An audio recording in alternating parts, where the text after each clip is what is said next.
না, এই কেউ খাবে আর কেউ খাবে না।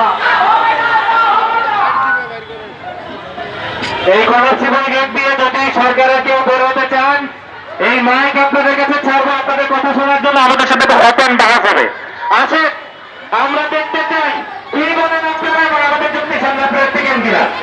আমরা খুবই শান্তিপূর্ণভাবে গেটে সামনে দাঁড়াবো, কিন্তু আমাদের সাথে কথা না বলে একবারে কিন্তু যেতে হবে না।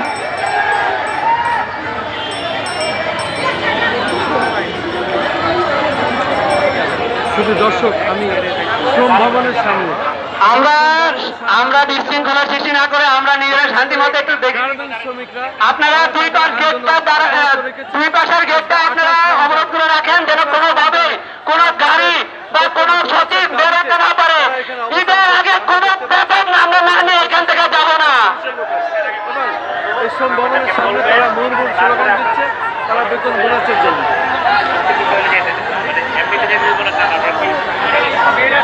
তারা যাওয়ার সময় আমাদের কাছে বলে যাবে। যে দুই গেটে আমাদের শ্রমিক ভাই বোনেরা আছেন, এখান দিয়ে সরকারের কোনো কর্তা ব্যক্তি গেলে তাদের কাছে আমরা মাইক ছাড়বো, তারা আমাদেরকে পরিষ্কার করে আগে বলবেন, আমরা আগে শুনবো সবাই। সেটা যদি মনোভূত হয়, সেটা যদি ন্যায্য হয়, আমরা তাদেরকে সকাল মালে যেতে দিব। যদি ন্যায্য না হয়, আমাদের কথার জবাব না দিয়ে তারা এখান থেকে যেতে পারবেন না।